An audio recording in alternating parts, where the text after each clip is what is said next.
Mali kunnafoni jabaran na jabaw an be aw bɛɛ lajɛlen fo yan fo aw sigiyɔrɔ la Mali kɔnɔ yan ka taa se Mali kɔkan ma foli belebeleba an b'o ta ni ka lase aw ma sanga an'a ka wagati ka sababuya kɛ aw ye sɛgɛnbali ɲinanbalo de ye bi an ka jamukan ale kɛnɛ kan ni o ye bɛɛ ka kuma ye bɛɛ ka kuma jamukan ale labɛnnen don Mali kunnafoni ɲɛmayaso ale fɛ bɛɛ ka kuma jamukan ti dɔwɛrɛ ye kuma bɛ maa o maa fɛ ka kuma da di ma walasa i ka se ka na i ka kuma ni ka ale ɲɛfɔ tɔɔrɔya bɛ maa minnu kan maa minnu fana bɛ yen nɔ ni waleya kelen la waleya minnu ni a ma bɛn o ma n'i bɛ fɛ fana ka na i ta ni ka a ɲɛfɔ Mali kunnafoni jabaranin bɛ yan o de la bi an bɔra kalama k'a fɔ ko CNG ale kɔnɔna la mankanw misɛnninw b'a kɔnɔna la mankan misɛnnin min ni ale tɛ taga ni CNG yɛrɛ ale taabolo ye CNG maa dɔ bɛ yan nɔ ale bɛna i da don o kelen-kelenna bɛɛ lajɛlen na ni ka o walawala aw ye aw yɛrɛ bɛna dɔn i n'a fɔ ne yɛrɛ bɛna dɔn cogo min na k'a fɔ CNG yɛrɛ ale ye mun ye a taabolo ye mun ye mun bɛ k'a kɔnɔ ani mun ni mun tɛ k'a kɔnɔ aw bɛna o bɛɛ lajɛlen ni ka o dɔn bi invité min ni ale bɛ n bolokɔrɔ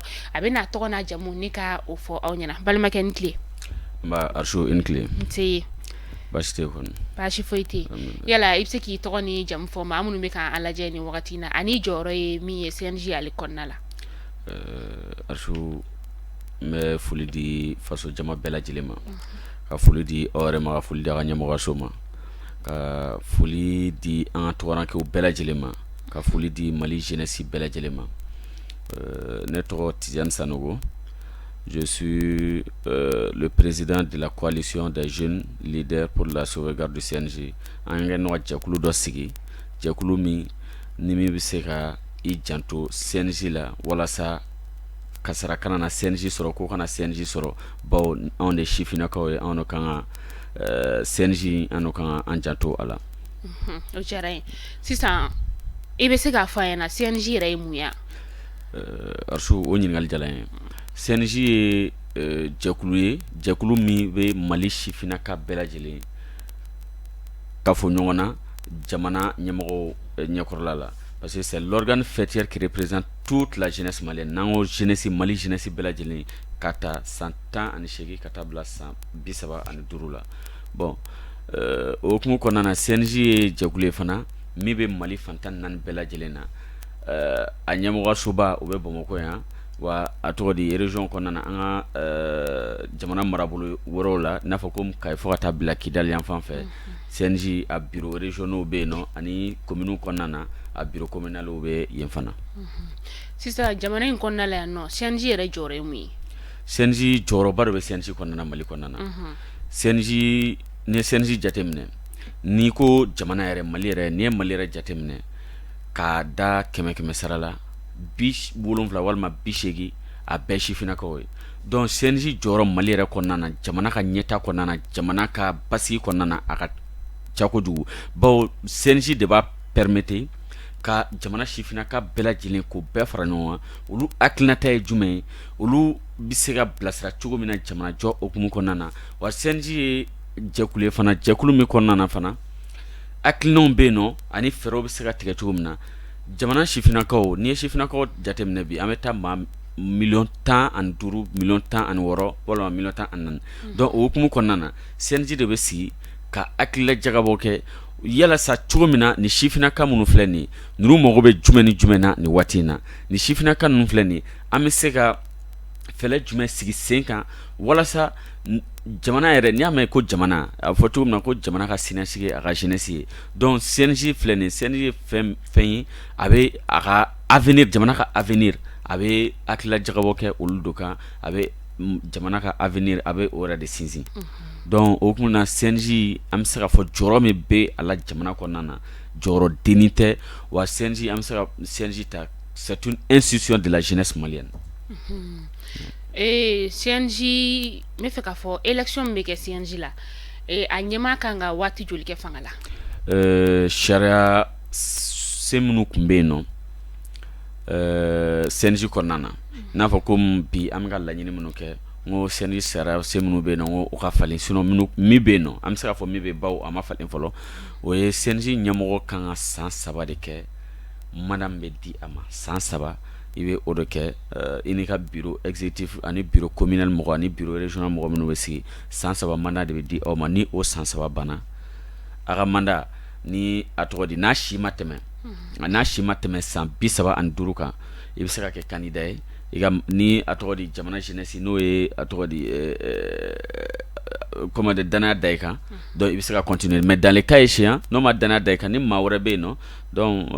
i bɛ place di o ma donc o bɛ kɛ jeunesse président an y'a ye ka fɔ nin wagati in na CNJ kɔnɔna la ko mankan misɛnnin dɔw bɛ aw ni ɲɔgɔn cɛ yala i bɛ se k'i da don dɔ la ka fɔ an ye. Effectivement CNJ kɔnɔna na bibi na an bɛ se ka min fɔ Arsu CNJ kɔnɔna na mankan caman bɛ CNJ kɔnɔna na CNJ ko yɛrɛ n'an ma wuli ka jɔ ka fɛlɛ k'a la an laban bɛna CNJ ko yɛrɛ bɛna ban Mali kɔnɔna na bawo an ka jeunesse yɛrɛ an bɛ se ka fɔ jeunesse yɛrɛ de talen no otage la parce que n'i y'a jateminɛ depuis 2019 Amadou Jawara actuellement honorable Amadou Jawara ale bɛ CNT kɔnɔna na ale sigila Kucala congrès senfɛ congrès tako wɔɔrɔnan min kɛla Kucala ale sigila o senfɛ ka kɛ CNJ président bon ale kɛlen CNJ président lorsque fanga yɛlɛma nana kɛ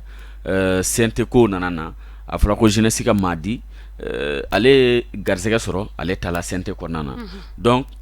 conférence unitaire donc CNJ ka représentant bɛ CNT kɔnɔna la voilà donc a fɔra ko jeunesse ka représentant donc o tala CNT kɔnɔna na ale o garisɛgɛ sɔrɔ ale tala donc o ye un grand frère dɔ yɛrɛ honorable Amadou Jawara donc maintenant conférence unitaire dɔ organisé la Buguni ko ka a tɔgɔ di ɲɛmaaya so kura wɛrɛ sigi donc o hukumu kɔnɔna na le camarade président Habib Dako ale o garisɛgɛ sɔrɔ ale kɛla CNJ président donc ale ka sigili mission saba de kun dila a ma ni ma fili fɔlɔ c'était walasa ka Mali jeunesse bɛɛ lajɛlen ka an bɛɛ lajɛlen fara ɲɔgɔn kan an ka don da kelen fɛ an ka bɔ da kelen fɛ filanan an y'a ye CNJ gafew kɔnɔna na n'i y'a jateminɛ gafe minnu kɔnɔna na CNJ gafew c'est à dire a sariya sunbaw a texte ni a règlement texte minnu don maa minnu y'a dilan kabini CNJ sigi waati a fermelen no Mali jeunesse yɛrɛ ma c'est à dire ni pion t'i bolo CNJ la ou bien ni maa t'i bolo CNJ kɔnɔna na i yɛrɛ i tɛ se ka don CNJ kɔnɔna na tellement que olu kɛ nɔgɔ a fɛn renfermer o ɲɔgɔn cɛ et puis k'a kɛ CNJ k'a kɛ fɛn modèle dɔ ye ni i t'a kɔnɔna na i yɛrɛ i tɛ se ka bɔ fɛn kalama or que a dun fɔla ko Mali jeunesse bɛɛ de n'a fɔla ko jeunesse bɛɛ maa damadɔni tɛ Mali jeunesse ye sinon jeunesse bɛɛ t'i yɛrɛ CNJ kɔnɔ effectivement i y'a fɔ cogo min na jeunesse bɛɛ t'i yɛrɛ parce que ni CNJ yɛrɛ jateminɛ il y a 22 fédérations o de bɛ CNJ kɔnɔna na ani bon le nombre d'associations min b'a kɔnɔ n kɔni hakili to o association nombre la mais ani association dama mais an bɛ fɛ bi bi na CNJ texte ka yɛlɛma k'a kɛ jeunesse yɛrɛ bɛɛ de ta ye Mali jeunesse bɛɛ lajɛlen k'i yɛrɛ ye CNJ kɔnɔna na i association umu ali a tɔgɔ di maa min bɛ bi bi na i sigilen don i ka togoda la n'i bɛ san 18 ka taa bila san 35 kɔnɔna na i k'i yɛrɛ CNJ kɔnɔna na i kunna ko kuma o bɛ se ka fɔ cogo min na CNJ kɔnɔna na Arsu an ka kɛlɛ o de bi il faut que CNJ a ka bɔ manipulation okumu kɔnɔna na voilà CNJ yɛrɛ monopoliselen no ka ta en otage an bɛ se ka fɔ jeunesse yɛrɛ de talen en otage an bɛ fɛ ka o kuma dɔ fɔ donc jamana ɲɛmaaw k'o mɛn CNJ ɲɛmaa minnu bɛ yen nɔ olu k'o mɛn donc o ka baara kɛ ni o ye n ka na i ka ɲininkali kɔnɔna na Habib sigilen kalo 8 dɔ dila a ma comme mandat a ka jeunes fara ɲɔgɔn kan texte réforme ka kɛ CNJ ka dayɛlɛ a ka kɛ jeune bɛɛ lajɛlen ta ye ani congrès kura o ka organiser o tago 7nan o baara fɛn o fɛn ni o kalifala o bureau exécutif la fo kana bila bi la foyi si ma se ka ɲɛnabɔ kalo 8 tɛmɛnen kɔ de commission dɔ sɔrɔla ka sigi ministre fɛ o commission yɛrɛ ko olu ka baara kɛ ka texte yɛlɛma jusqu'à preuve de contraire an t'a dɔn n'a sɔrɔ n'o texte yɛlɛmɛna est-ce que o baara yɛrɛ o bɛ ka continuer wa on ne sait pas donc o tora o kɔnɔna na Habib ka 8 mois mandat o nana ban au bannen ils ont fait de telle sorte que Habib puisse continuer avec le reste du mandat Amadou ka mandat au 3 ans Habib continue ni o ye fo kana bila le 28 novembre 2022 kalo tɛmɛnen o ka san saba dafanen donc o dafalen an bɛ bali mun na novembre kalo tile 24 chronogramme dɔ bɔ la président Habib n'a ka mɔgɔw fɛ ko o ye ɲɔgɔn ye Carrefour des Jeunes na ko ka taa sigi ko ka sigikafɔ kɛ ko a tɔgɔ di mandat bɛna ban ko texte ma yɛlɛma et puis jamana état bɛ cogo min na ko congrès kɛli ko o ma nɔgɔ mais car cela ne tienne mandat de mandat ye hali jamana kɔnɔna na transition nalen o ye san 10 a tɔgɔ di kalo 18 dɔ di o yɛrɛ ma o kalo 18 sanu ka ban assise nationale kɛla o assise nationale o y'a yira dɔw ko san 10 dɔw ko san 5 dɔw ko san 3 ainsi de suite mais gouvernement yɛrɛ a essayé ka san 2 k'o di o yɛrɛ ma transition prolongée la n'o ye ni vie associative kɔnɔna na n'i b'i ka mandat prolongé i ka mandat i yɛrɛ tɛ a prolongé o il faut c'est-à-dire soit conférence nationale dɔ tun bɛ kɛ walasa ka mandat prolongé ou bien comité de crise ka sigi ou bien comité de normalisation dɔ min n'an bɛ se ka kalo 6 mandat di olu ma ni o dila olu ma sisan olu bɛ se ka essayer ka texte réforme kɛ ani ka a tɔgɔ di congrès o organisation o ko sigi sen kan donc o si de ma se ka kɛ an bɛ bali min na dɔrɔn ministre min bɛ yen nɔ ni o bɛ sifinnakaw an sifinnakaw ka koya ɲɛnabɔli la Musa Atayer ani ka fara direction nationale de la jeunesse kan olu ye ɲɔgɔn dɔ kɛ ani ko an bɛ bali min na dɔrɔn réseau sanfɛ allocution bɔra ko CNJ mandat prolongé la ko de 16 mois ko jusqu'en mars 2024 an wulila an ye ni jɛkulu in sigi sen kan la coalition des jeunes leaders pour la sauvegarde du CNJ an y'a yira ni hakilina min ni tala jamana ɲɛmɔgɔ fɛ surtout jeunesse ministériyaso fɛ an tɛ an yɛrɛ ye a kɔnɔ bi an tɛ an yɛrɛ ye a kɔnɔ sini wa an bɛna o kuma dɔ fɔ fana u ka fɛlɛ bɛɛ tigɛ sani kalo kura o janvier 2023 o le 20 cɛ solution ka ɲini a la ou bien an jeunes Mali jeune bɛɛ lajɛlen an bɛ fara ɲɔgɔn an bɛ comité de normalisation an b'o sigi CNJ tɔgɔ la texte ka yɛlɛma donc an bɛ 6 mois mandat di olu ma parce que ma damadɔmɔni n'a fɔ ko bawo don min na fɛn yɛrɛ mandat yɛrɛ bɛ prolongé an ye min jateminɛ 58 personnes o de tun bɛ a tɔgɔ di eronkɛyɔrɔ la CNJ mamuru la ani 10 région na a tɔgɔ di président minnu bɛ yen nɔ 10 personnes ko olu wele ka na ko olu kana fara o kan n'i y'a jateminɛ maa 68 olu tɛ Mali jeunesse bɛɛ lajɛlen représenté Mali jeunesse ye maa miliyɔn caman de ye donc o hukumu kɔnɔna na an kɔni y'a fɔ an tɛ ka an yɛrɛ ye o hukumu kɔnɔna na. CNJ sinon sisan an yɛrɛ b'an yɛrɛ ye CNJ kɔnɔ. non Arsu CNJ ye jeune bɛɛ de ta ye. an yɛrɛ t'an yɛrɛ CNJ kɔnɔ. Arsu yɛrɛ de ta don wa an bɛɛ lajɛlen kan ka fara ɲɔgɔn kan. jeunes t'u yɛrɛ ye CNJ kɔnɔ parce que an yɛrɛ b'a mɛn CNJ an yɛrɛ t'a dɔn k'a fɔ ko CNJ jeune bɛɛ ta don a ka ca quoi. o tɛ. est ce que CNJ an kuma kɔnɔna na a yira k'a fɔ CNJ a monopoliselen don. k'a dan cercle dɔ de ma ni mɔgɔ min t'o cercle kɔnɔna la i t'i yɛrɛ ye a kɔnɔna la n'i y'a faamuya ka taga o sira fɛ mais CNJ yɛrɛ sigi wagati fo ka na se sisan ma est ce que CNJ yɛrɛ bɛ ka jeunesse yɛrɛ satisfait fɔlɔ jeunesse ka liti ye min ye est ce que CNJ bɛ ka o jɔyɔrɔ fa yɛrɛ ya. Arsu i ka nin ɲininkali c'est très très pertinent parce que i ye min fɔ n'i y'a jateminɛ kabini CNJ sigi waati fo kana bila bi la n'i ko k'i k'a ka bilan kɛ c'est déplorable. C'est déplorable. En bɛɛ jeunes de il faut que kuma ka fɔ a tiɲɛ kan o dɔrɔn de bon jamana in kɔnɔna na o dɔrɔn de problème ye fɛn o fɛn mana na bɛɛ bɛ kuma namu CNJ yɛrɛ en tant que tel CNJ kan ka jɔyɔrɔ minnu fa CNJ tɛ ka se ka o jɔyɔrɔ de fa sifinnakaw ni ɲɔgɔn cɛ wa e yɛrɛ o fɔ ko est ce que aw yɛrɛ bɛ aw yɛrɛ ye a kɔnɔna na o kɔrɔ y'a yira aw ni CNJ ka existence yɛrɛ aw tɛ o kalama fɔlɔ bon o tɛ e ye o ye e ni ɲɔgɔnna caman jamana in kɔnɔna na i bɛ mɔgɔ dɔ ɲininka ko CNJ yɛrɛ ye mun ye. Tu b'a f'i ye k'o t'a dɔn donc ani i y'a fɔ cogo min na CNJ yɛrɛ a monopoliselen don a nalo talen don maa dama dɔrɔn de fɛ maa minnu ni jeunesse yɛrɛ bɛɛ ti olu dɔn donc o hukumu kɔnɔna na donc an bɛ fɛlɛ kɛ walasa CNJ bɛɛ lajɛlen ka se ka CNJ dɔn CNJ jamana sifinnaka bɛɛ lajɛlen ka se ka dɔn i yɛrɛ ye CNJ kɔnɔna na ani CNJ jamana sifinnakaw olu kunkilenna ni olu hakilinata ye fɛn min ye CNJ bɛ se ka olu ɲɛnabɔ jamana ye parce que bi bi in na an bɛ se k'a fɔ CNJ ni an ŋunana an ŋuna kan ka mɛn ni an kulela an kulekan kan ka mɛn bawo ni an ko ko jamana kan ka se ka taa bolo min fɛ a kan ka se ka taa parce que minnu bɛ fanga na bi cɛkɔrɔba minnu bɛ yen parti politique minnu fɛn minnu bɛ yen sini walima sinikɛnɛ ma anw de bɛna na kɔnɔ olu nɔra bila a ka kan anw ka dilan ka ɲɛ manipulation ka bɔ anw cɛ ma démagogie ka bɔ anw cɛ ma prise en otage o ka bɔ anw cɛ ma nous devons être des produits mûrs matures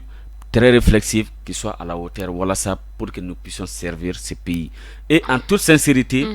Archou bi an bɛ se ka fɔ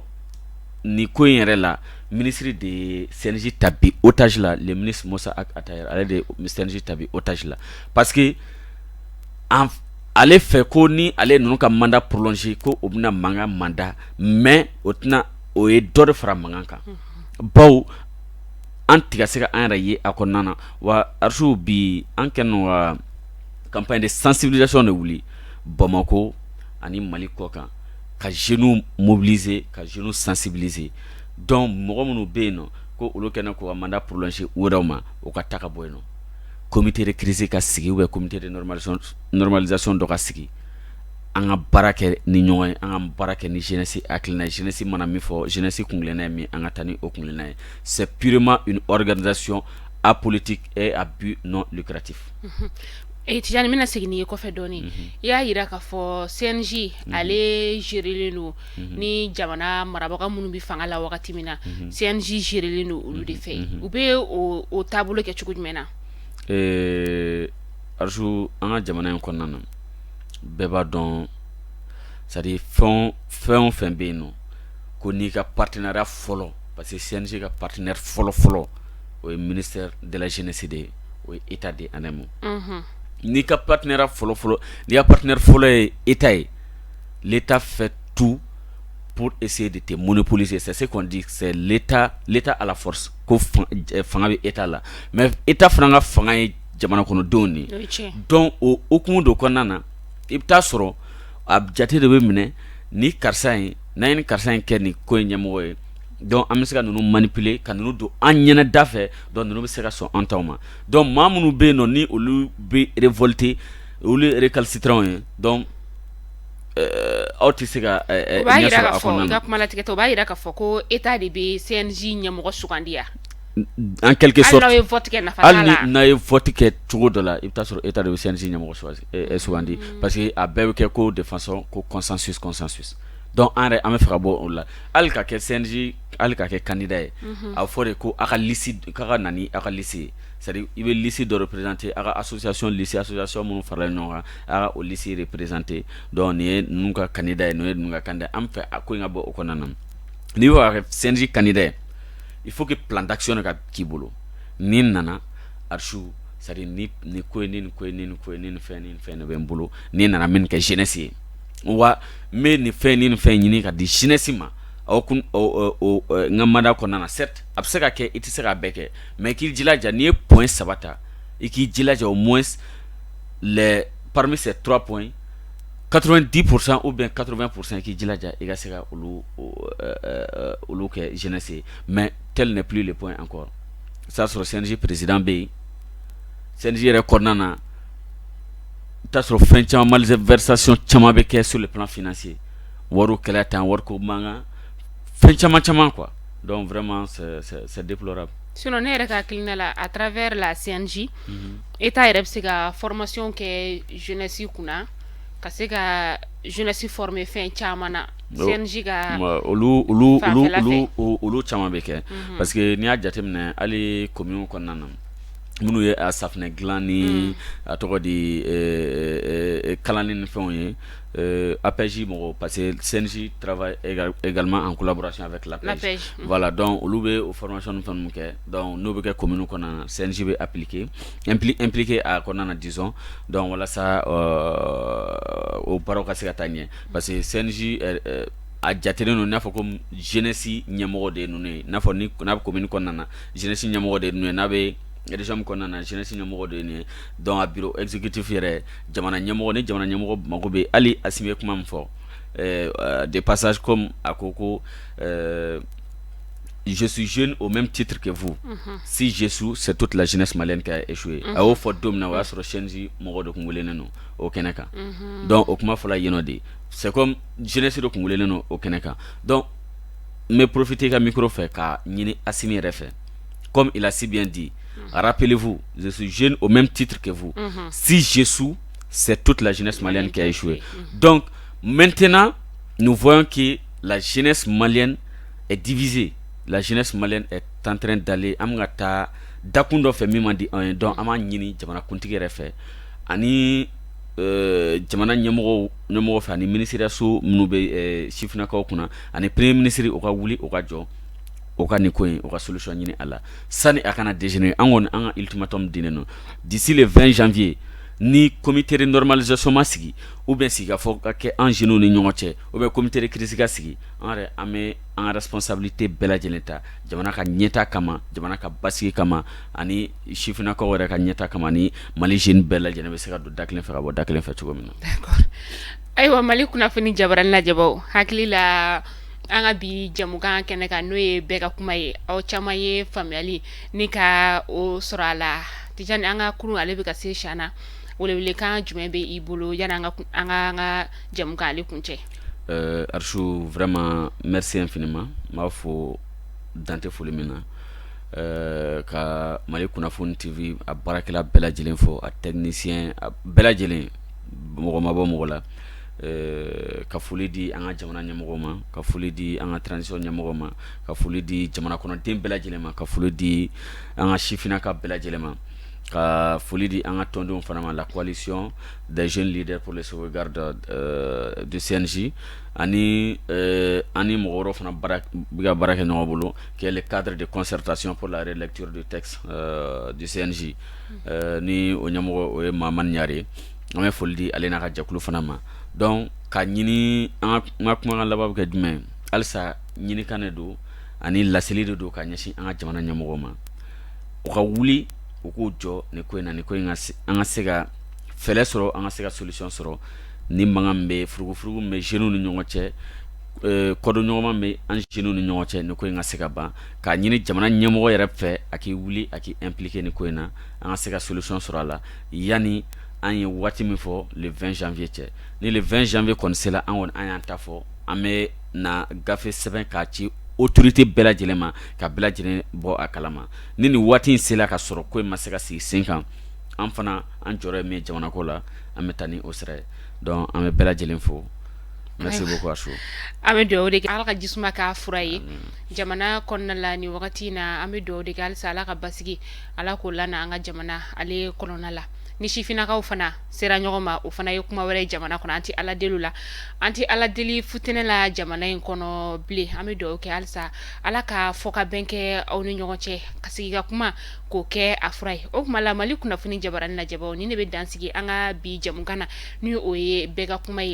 ye jamukan ye min ni dayɛlɛlen don bɛɛ lajɛlen maa o maa de bɛ yen nɔ i bɛ fɛ ka i fɛla fɔ an ka baara yɔrɔ ale dayɛlɛlen don ye jamukan ale dayɛlɛlen don i ka se ka na ka na i hakilina ni ka ale fɔ an bɛ kan bɛɛ da ɲɔgɔn ye aw kan bɛɛ don n'a nataw la